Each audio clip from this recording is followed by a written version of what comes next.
parler, donc après la notion d'échec, on va parler de courage. Et justement, j'aimerais savoir ce que c'est que le courage pour toi.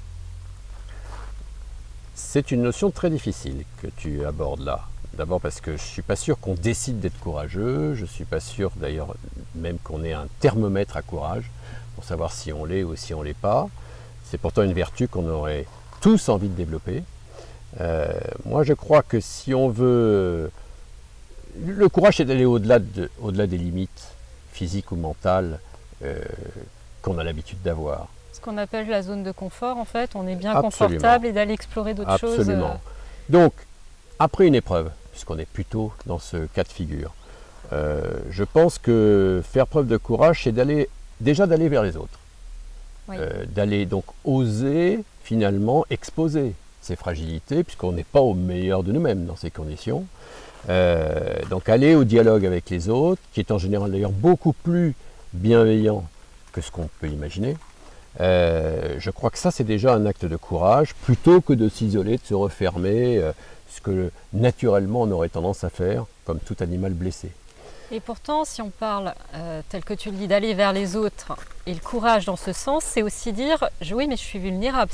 C'est la phrase qu'on va rencontrer. Mais les deux, à mon avis, sont intimement liés. Je pense qu'être courageux, c'est accepter ses vulnérabilités. C'est pas aller vers les autres quand tout marche, c'est facile. C'est justement quand on a conscience de ses vulnérabilités que ça devient courageux d'aller vers les autres. Parce que c'est un peu plus difficile, c'est plus questionnant, on est moins le roi de la piste. Oui. Mais c'est des moments clés, à mon avis, pour justement se reconstruire. La deuxième chose, c'est que pour aller vers les autres, il faut avoir de la vitalité. De la vitalité physique, de la vitalité mentale. Et ça, la vitalité, on n'en est pas maître. On peut par contre se mettre dans les meilleures conditions. Par exemple avec un bon entraînement physique, un bon entraînement mental, auquel on en parlait tout à l'heure.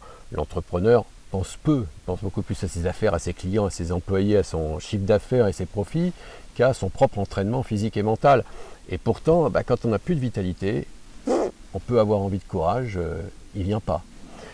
Et puis je crois aussi que le courage, et donc son contrepoids la lâcheté, on a tous les deux en nous et que c'est très très sensible au contexte dans lequel on est. Et en particulier le contexte le plus proche. Je pense à la famille. Moi j'ai eu une chance folle, c'est d'avoir une femme exceptionnelle qui m'a soutenu dans mon épreuve, qui m'a redonné de la confiance en moi, qui a su aussi me dire ça je sais pas faire, va voir une psychothérapeute, voilà, et qui aussi m'a permis qui a jeté un regard sur moi qui était un regard de bienveillance et d'amour. J'ai eu beaucoup de chance. Et je pense que ça fait beaucoup partie de ma capacité à trouver du courage en moi. Et aussi de nourrir ma vitalité. Donc finalement, si on devait résumer les trois éléments clés qui font que dans un moment où on a besoin de trouver ce courage, qu'est-ce que l'on peut faire? Tu as parlé de la vitalité, donc c'est peut-être faire du sport, dire tiens, je prends mes baskets, je vais courir, ou je prends mon maillot de bain, je vais à la piscine. En tout cas, la vitalité, ça s'entretient. C'est clé, hein, c'est le carburant de la vie. Hein. Et c'est pas évident, et ça n'est pas pour toute la vie. C'est quelque chose de fragile. 2, aller vers les autres. 3, bénéficier d'un contexte social, familial, conjugal, quand on le peut, parce qu'on ne le pilote pas non plus. Bénéficier d'un contexte qui va nous aider là aussi à trouver du courage et de l'énergie en nous.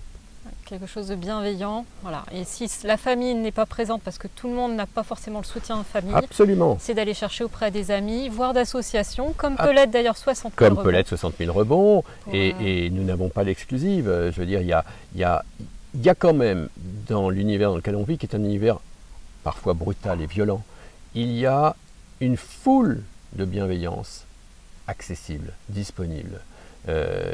Finalement, on craint toujours le regard des autres. Et je crois qu'on a tort. Parce qu'on peut, spécialement quand on est dans la fragilité, je pense qu'il y a dans notre pays une envie spontanée d'aider les gens qui sont dans la fragilité. En tout cas, elle est assez bien répartie. Quand on est dans la réussite, peut-être un peu moins. Enfin, c'est d'autres gens qui viennent vers nous. Mais je pense qu'il ne faut pas qu'on hésite à oser franchir le pas de sa porte et à aller sans devenir un pleureur et sans exposer ses plaies. Aller parler quand ça va pas bien aux autres. Oui. Et peut-être aussi accepter donc, ces fameuses faiblesses qu'on a et finalement être... le courage, c'est peut-être pas tant de faire quelque chose, mais c'est de se regarder avec la bienveillance, d'être le premier bienveillant avec soi-même. Oui, accepter ses vulnérabilités, je vais même un cran plus loin. Je pense qu'il faut en parler.